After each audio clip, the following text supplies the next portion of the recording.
Bismillahirrahmanirrahim. Assalamu alaikum. Students, I am your IT teacher, Miss Faresh Shaheen. Welcome to Metropolitan Foundation School. Students, computer, an easy way to learn. Class 9, syntax book, subject computer made by Faresh Shaheen. Let's start month of May, unit number 2, fundamentals of operating system. Unit number 2, video number 1. Let's start. Students, in this unit, we will learn about introduction of operating system OS, function of operating system, types of operating system, types of interface, command line interface, CLI, graphical user interface, GUI, and types of operating system. Let's start unit number 2, month of May.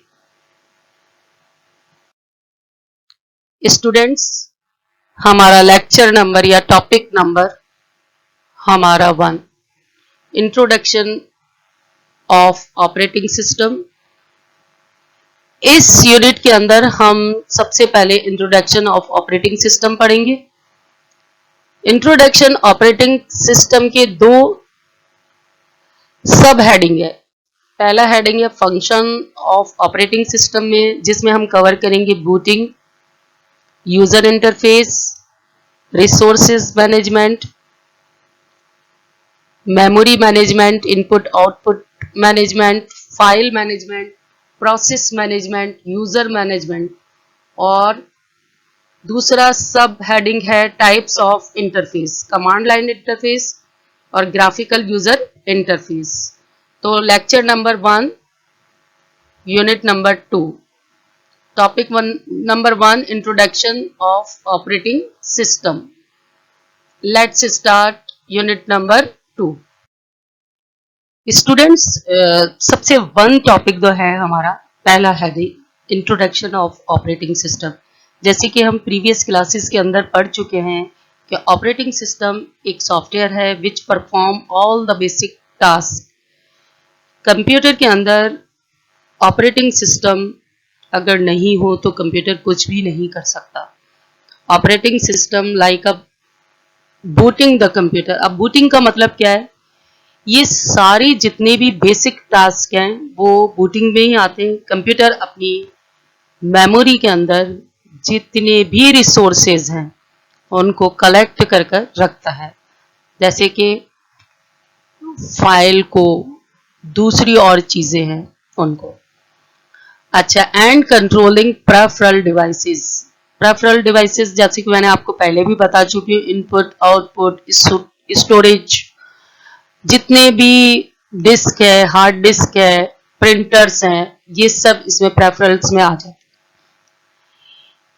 Computer operating system in सब को manage करता है. Computer resources को efficiently कैसे use किया जाए इसको decide करता है. मोस्ट कॉमन ऑपरेटिंग सिस्टम में जो आते हैं, जैसे कि यहाँ पिक्चर में भी शो किया गया है, विंडोज हो गया, डॉस हो गया, लिनक्स हो गया और मैक हो गया. ये सारे हमारे ऑपरेटिंग सिस्टम हैं. जैसे आपको मेन जो है ऑपरेटिंग सिस्टम यहाँ पर समझा चुके हैं हम पहले, लेकिन फिर दोबारा हम आपको समझा रहे हैं कि बेसिक ऑपरेटिंग सिस्टम का क्या काम है, कि वो हमारे सारे रिसोर्सेज को मैनेज करके, कलेक्ट करके रखता है और हमें उसको बताना पड़ता है कि अब कौन सा काम करना है. तो वो उससे पहले ही सारे जितने भी काम हैं उनको अपने पास एकदम से रेडी करके रखता है. और इसी को कहते हैं कि ऑपरेटिंग सिस्टम जो है वो कंप्यूटर के बेसिक टास्क को क्या करता है, परफॉर्म करता है. सबसे पहले सबसे पहले कंप्यूटर हमारे बेसिक टास्क को क्या करता है, परफॉर्म करता है। अब वो कैसे करता है, हम इसको हम डिटेल में पढ़ेंगे अभी। तो अब आपको समझ में आया कि ऑपरेटिंग सिस्टम क्या है। सबसे पहले हम जो अपना पहला हेडिंग पढ़ेंगे वो फंक्शन ऑफ ऑपरेटिंग सिस्टम के है। ऑपरेटिंग सिस्टम मैनेज करता है every activity of a computer. It is the master control program that provide an interface for a user to communicate with the computer.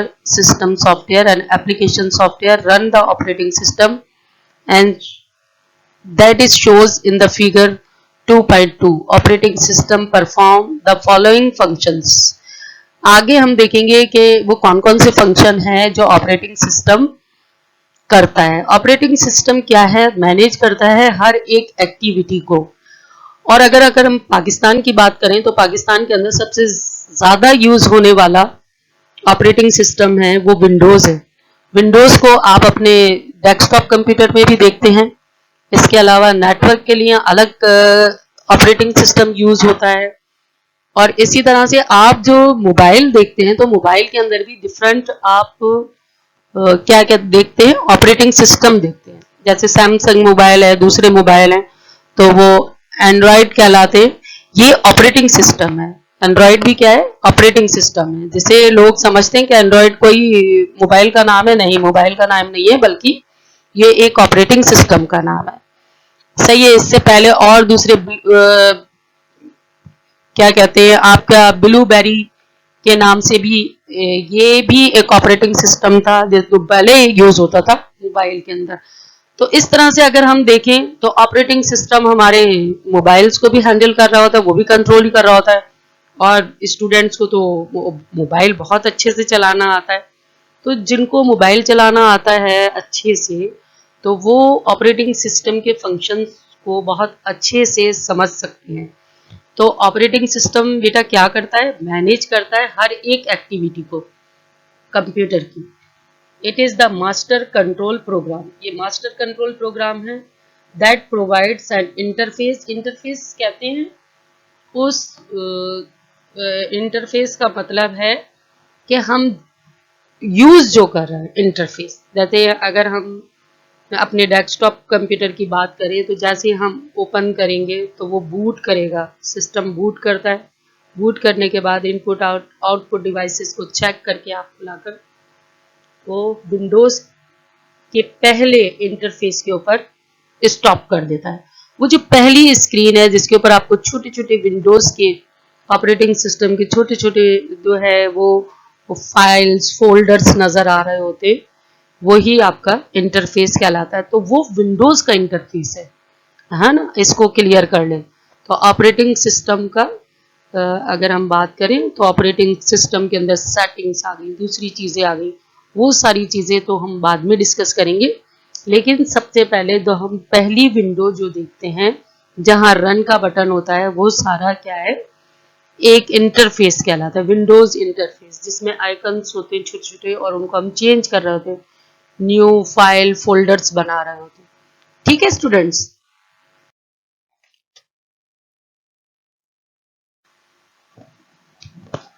Students सबसे पहला जो हम topic use कर रहे हैं वो यूज हमने आपको बताया कि फंक्शन जो होते हैं, वो पहला फंक्शन जो करता है वो है बूटिंग। अब बूटिंग बेसिकली क्या है, जैसे हम कंप्यूटर को ऑन करते हैं तो कंप्यूटर प्रोसेस करना शुरू कर देता है। वो हमारे जितने भी इनपुट आउटपुट डिवाइसेस हैं उनको चेक कर रहा होता है। चेक करने के बाद वो ये चेक कर रहा होता है कि हमारे कंप्यूटर के अंदर जितने भी रिसोर्सेज हैं सब रेडी हैं। यानी कंप्यूटर क्या कर रहा होता है, बूटिंग का मतलब क्या है बेसिकली, कि कंप्यूटर हमारी मदद कर रहा होता है कि हमारा कंप्यूटर बिल्कुल स्मूथली और अच्छी कंडीशन में चले। तो कंप्यूटर को स्टार्ट होने के लिए सबसे पहला जो प्रोसेस होता है वो बूटिंग कहलाता है। वो चेक कर रहा होता है कि कैशे मेमोरी कितनी है, अंदर के रिसोर्सेज जो हैं वो कैसे वर्क कर रहे हैं या नहीं, और वो हमें इन सब टास्क को परफॉर्म करके ready to perform different task, वो करने के बाद बूटिंग प्रोसेस हमारा कंप्लीट हो जाता है और उस वक्त जो स्क्रीन चलती है वो बिल्कुल ब्लैक होती है।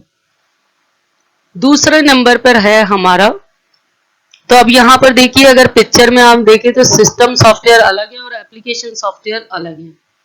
ऑपरेटिंग सिस्टम के अंदर जो पहला काम आपको बताया वो है बूटिंग का, और हार्डवेयर रिसोर्सेज को चेक करता है, वो इनपुट आउटपुट डिवाइसेस को, सीपीयू को, रैम को, सबको चेक करने के बाद वो लाके आपको रेडी टू परफॉर्म, अब आप रेडी हैं और ऑपरेटिंग सिस्टम की जो पहली विंडो है उस पर लाकर खड़ा कर देता है।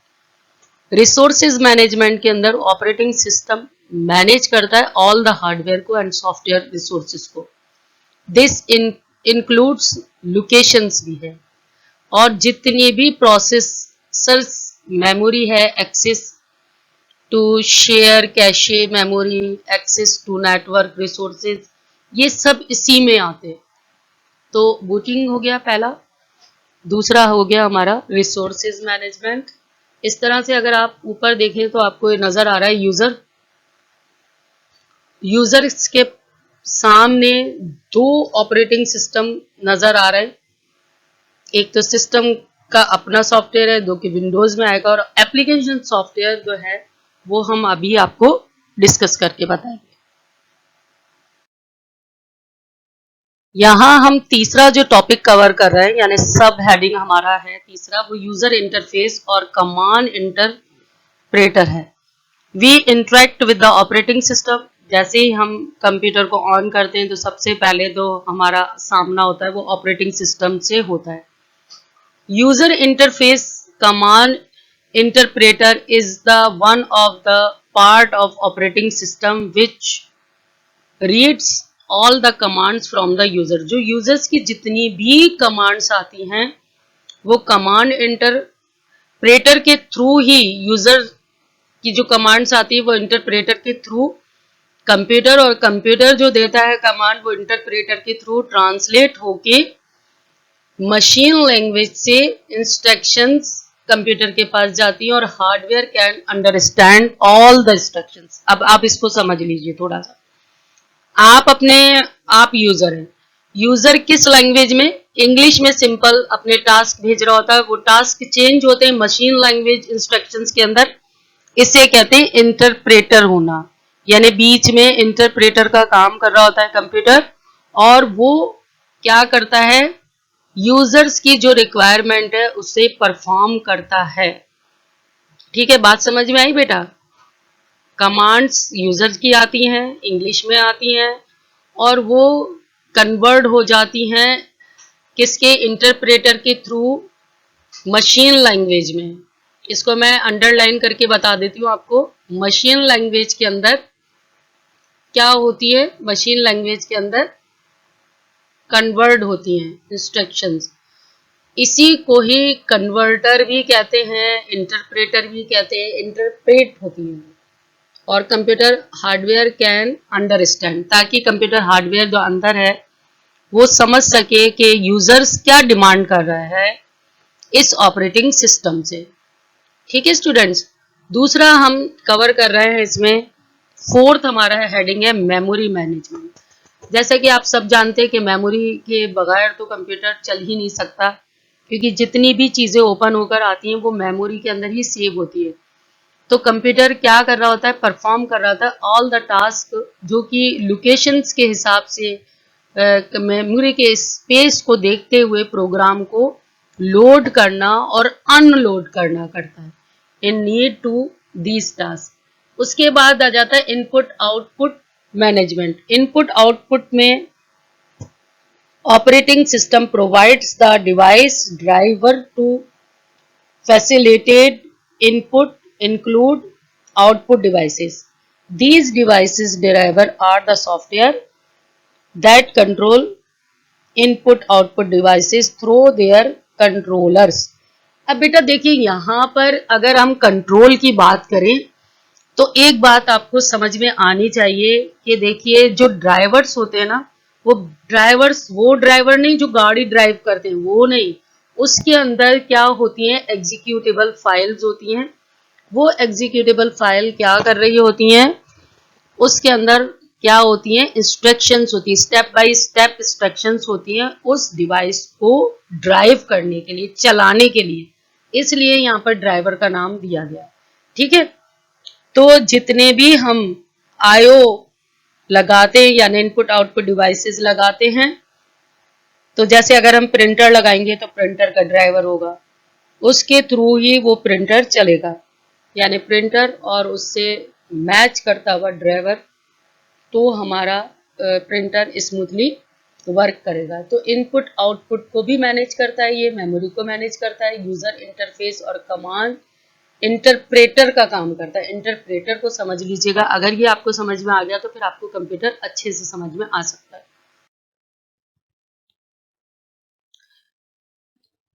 कंप्यूटर्स तो है वो प्रोसेस मैनेजमेंट को मैनेज करता है। प्रोसेस इज अ जॉब और activity to perform by the system, ये सिस्टम के थ्रू परफॉर्म की जाती है। Process management manage the creation deletion, creation का मतलब क्रिएट करना, बनाना, सजाना, संवारना, डिजाइन करना, ये हो गया, और डिलीशन का मतलब हटाना। ऐसे सस्पिशंस जो कि यूजर्स कंप्यूटर को दे देता है, ऐसे टास्क जिसमें कंप्यूटर जो है वो प्रोसेस को मैनेज करने में थोड़ा सा टाइम लगाता है। The term of process refers here to program code they has been allocated into the computer memory. अब आप इसको समझ लीजिए कि प्रोग्राम कोड क्या होते हैं। जैसे पहले मैंने आपको बताया कि कोडिंग होती है कंप्यूटर के अंदर, और उसमें आपके जितने भी बेसिक टास्क होते हैं कंप्यूटर को, वो उसी से ही पता चलते, उस कोड से ही पता चलते हैं, और वो इन कोड को रीड करके ही, यानी आपने उसको कोई टास्क दिया, loaded into the computer memory for execution by the central processing unit. और ये काम कौन कर रहा था? एग्जीक्यूशन का सेंट्रल प्रोसेसिंग सीपीयू कर रहा होता है। मल्टीपल काम जो है वो सिस्टम कर रहा होता है। There will be the number of computing process. Computing process तो आपको पता है, कंप्यूट का मतलब है काउंटिंग करना, और वो उसको मैनेज कर रहा होता है कंप्यूटर। मल्टीपल हमारे पास अर्थमेटिक के काम आते, उनको प्रोसेस कर रहा होता है। Operating system must ensure that the each process gets a fair share of the CPU time. अब कंप्यूटर का ये काम है कि जो भी आपको काम दिया जाता है उसे तरीके से कंप्यूटर करे, तो उसके लिए वो क्या कर रहा होता है? शेयर कर रहा होता है सीपीयू के टाइम को, यानी कितना टाइम किसको देना है। The OS decided the order, कौन सा ऑर्डर जो है वो सबसे पहले प्रोसेस होगा। यानी अगर यूजर्स की रिक्वायर आई कि उसे इस वक्त सॉन्ग भी सुनना है, और उसे इस वक्त जो है अपने मैथ के कैलकुलेशन को भी परफॉर्म करना है, या अगर वो कोई प्रोग्रामिंग कर रहा है उस इंस्ट्रक्शंस को भी करना है, तो उन सारे इंस्ट्रक्शंस को वो अलग अलग परफॉर्म करके आपको, लेकिन उसमें एक बात याद रखिएगा बेटा, उस वक्त जो है हमारी मेमोरी को वो कंप्यूटर रिसोर्सेज यूज कर रहा होता है, तो हमारा जो कंप्यूटर स्लो होता है वो इसी वजह से होता है कि हम मल्टीपल टास्क जो है वो सेंट्रल प्रोसेसिंग यूनिट को करने होते, प्रोसेस करने होते, इसलिए हमारा कंप्यूटर क्या हो जाता है? स्लो हो जाता है। आपने देखा होगा बहुत सारे लोगों के कंप्यूटर हैंग क्यों हो जाते हैं? क्योंकि सीपीयू क्या नहीं कर पा रहा होता है? टाइम को मैनेज नहीं कर पा रहा होता। जो भी इंस्ट्रक्शंस आती हैं उस इंस्ट्रक्शंस को वो किस तरह से फेयर शेयरिंग करे, ये देखना उसका काम है। And how much processing time each process should get, और हर एक प्रोसेसिंग क्या कर रहा होता है? हर एक प्रोसेस जो है वो टाइम लेता है। The function of OS is the called the process scheduling, और यही प्रोसेसिंग क्या कहलाती है? प्रोसेस शेड्यूलिंग कहलाती है। इसी को ही मैनेज, प्रोसेस को मैनेज करना ही कंप्यूटर का सेंट्रल प्रोसेसिंग यूनिट का काम है। सेंट्रल प्रोसेसिंग यूनिट का काम क्या है? मल्टीपल प्रोग्रामिंग सिस्टम्स को हैंडल करना, और ये क्या कहलाता है? कंप्यूटर प्रोसेस कहलाता है। ठीक है बेटा, और ये काम कौन कर रहा होता है? सीपीयू कर रहा होता है, सेंट्रल प्रोसेसिंग यूनिट कर रहा होता है।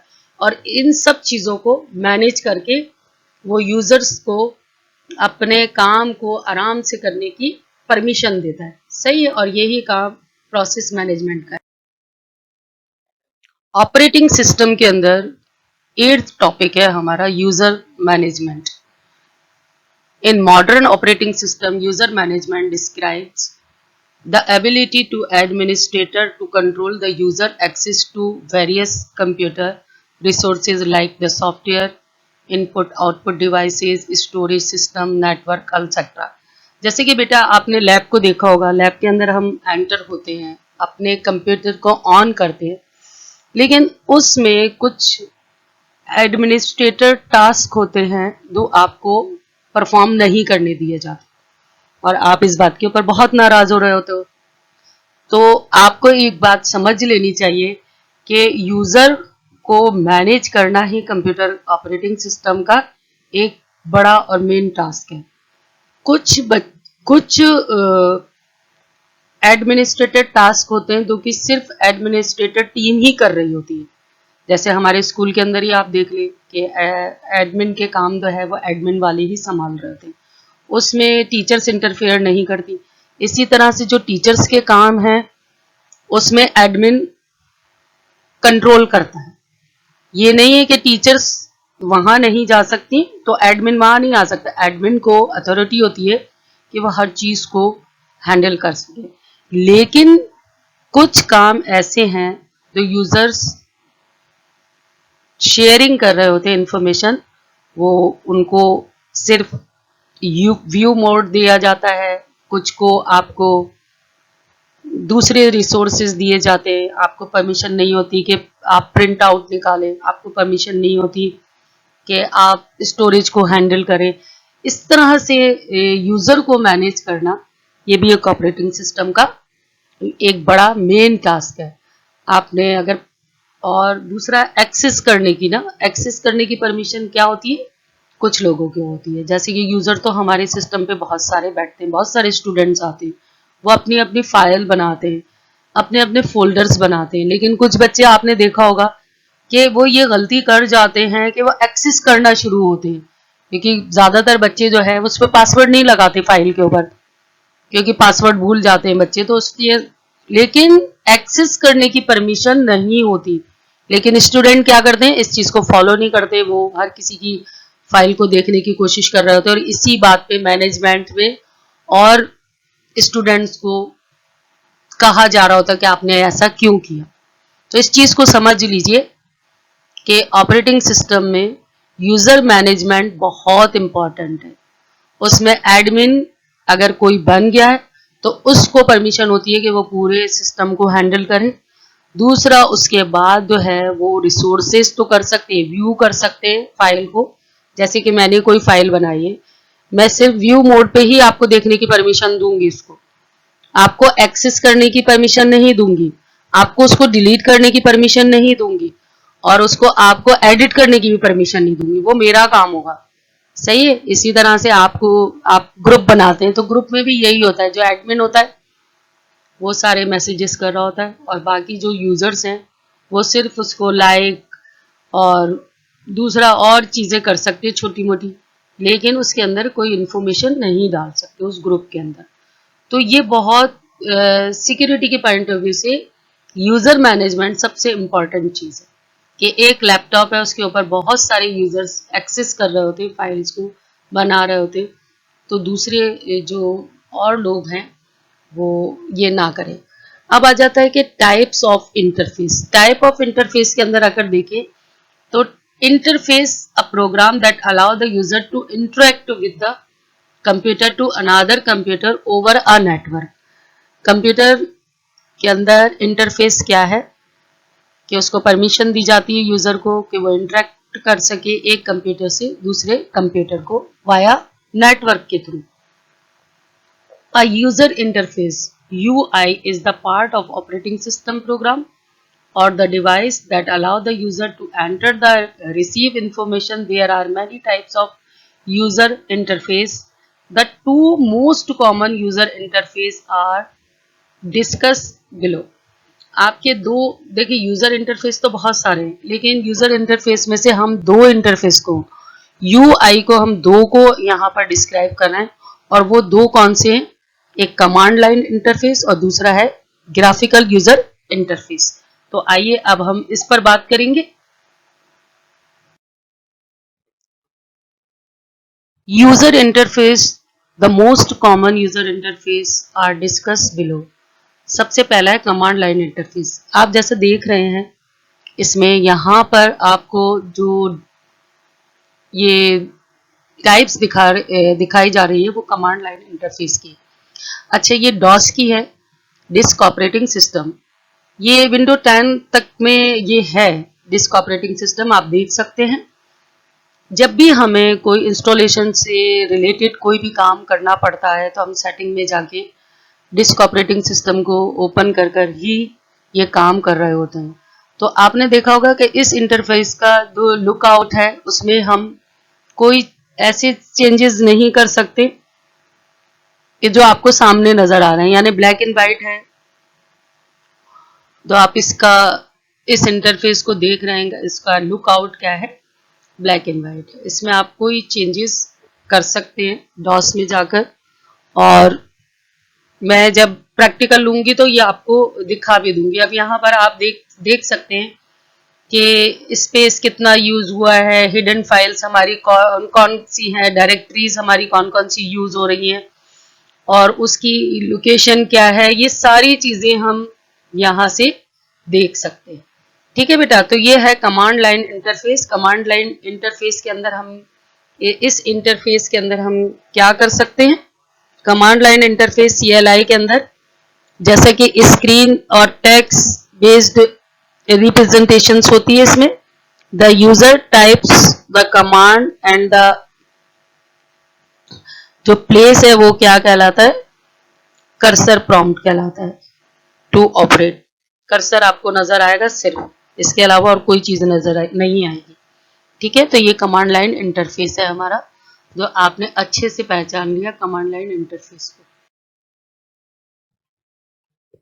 अच्छा, ये कमांड लाइन इंटरफेस जो है, ये जैसे कि स्क्रीन पे नजर आ रहा है, CLI command line interface is screen or text based representation in which the user type the commands on the place, जो कि ये कहलाता है कि कंप्यूटर के अंदर कर्सर के थ्रू हम इसको ऑपरेट कर सकते हैं। The computer command contains string और कैरेक्टर्स। यहाँ पर अगर आप देखें तो नंबर और कैरेक्टर ही है। इसके अलावा आपको CLI is the difficult to use because the user has to remember the commands and their syntax. आप ये देख रहे हैं ना, मैं थोड़ा सा आपको बता देती हूँ कि यहाँ पर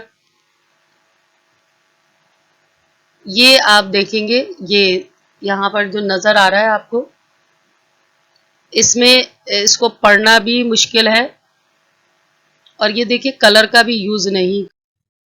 हम कमांड लाइन इंटरफेस डिस्कस कर चुके हैं। कमांड लाइन इंटरफेस के अंदर हमने डिस्कस किया कि CLI is difficult to use because the user has to remember, उसके यूजर को कमांड भी याद करनी होती थी और यूजर को सिंटेक्स भी याद करनी होती थी। Fast in the user because the text mode, ये टेक्स्ट मोड कहलाता है, इसमें सिर्फ टेक्स्ट के ऊपर काम होता है और नंबर्स के ऊपर काम होता है, इसके अलावा किसी दूसरी चीज के ऊपर नहीं होता। तो पर्सनली अगर देखा जाए तो कंप्यूटर इंक्लूडिंग MS DOS और एप्पल और मैकिन्टोश, इसके अंदर ये डिस्क ऑपरेटिंग सिस्टम यूज होता है। अब आ जाते हैं, दूसरा मोड हमारा है वो ग्राफिकल यूजर इंटरफेस है, GUI, जो कि विंडोज के अंदर जितनी भी विंडोज है उसमें आपको ग्राफिकल यूजर इंटरफेस मिल जाएगा। ये फ्रेंडली होता है एनवायरनमेंट के हिसाब से। अगर देखा जाए, user can interact with computer through the graphical object such as, इतने भी ये छोटे छोटे आइकन्स आपको दिखेंगे, बटन दिखेंगे, ग्राफिकल छोटे छोटे पॉइंट्स दिखेंगे जो कि इजी टू यूज होते हैं, यूजर को सपोर्ट कर रहे होते हैं। आपने देखा होगा कि पहले जो डॉस का जमाना था उसमें कमांड्स याद करनी होती थी, लोगों को बहुत मुश्किल लग रहा होता था कंप्यूटर, ये क्या हमें कमांड्स याद करनी पड़ती है। लेकिन अब है ना, आप तो देखिए टच के थ्रू हो रहा होता है काम। इसके अलावा आप देखिए पिक्चर को देखकर आप कोई भी चीज ओपन कर लेते हैं without memorising.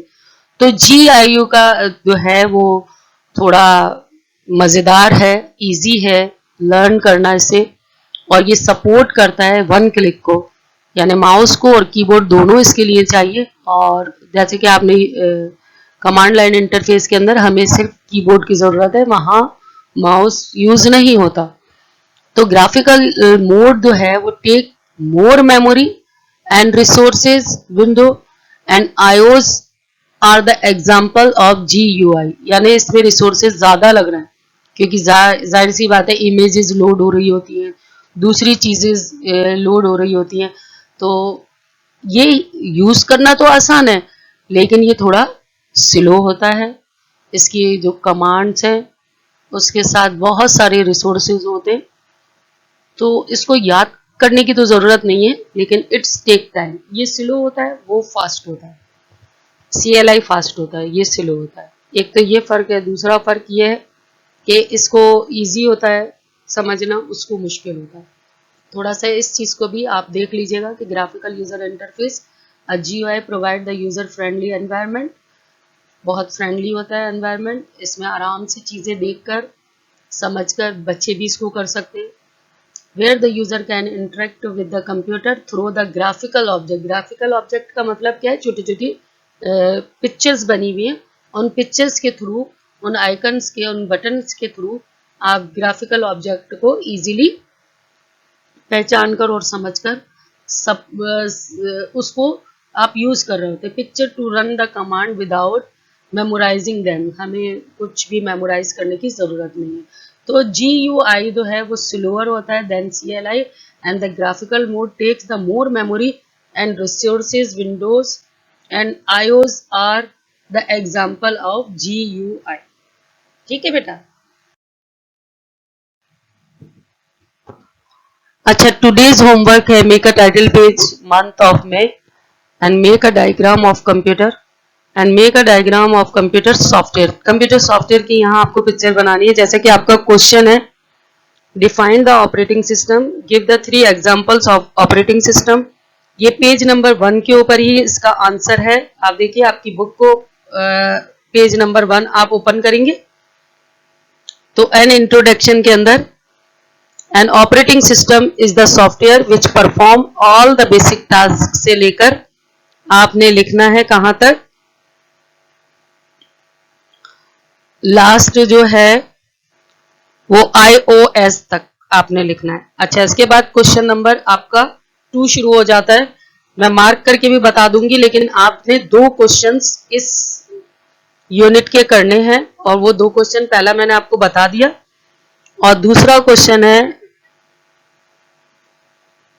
List the function of an OS and write the briefly about any two. अब देखिए बेटा, एक आपकी स्लाइड गई है जिसके ऊपर सारे मैंने आपको डिफाइन किए थे कि इंट्रोडक्शन ऑफ कंप्यूटर के अंदर फंक्शन ऑपरेटिंग सिस्टम के अंदर, उसमें सारे मैंने नंबर से आपको, वो स्लाइड मेरे ख्याल से दूसरी या तीसरी थी, उसमें सारे फंक्शंस लिखे हैं। उन फंक्शंस के नाम आपने लिखना है, उस स्लाइड को पूरा उतारना है। और दूसरा है बूटिंग एंड रिसोर्सेज मैनेजमेंट को आप अपनी बुक में से पूरा पूरा उतार लीजिएगा। ये 2 आपने क्वेश्चंस करने, question number 1 and question number 2।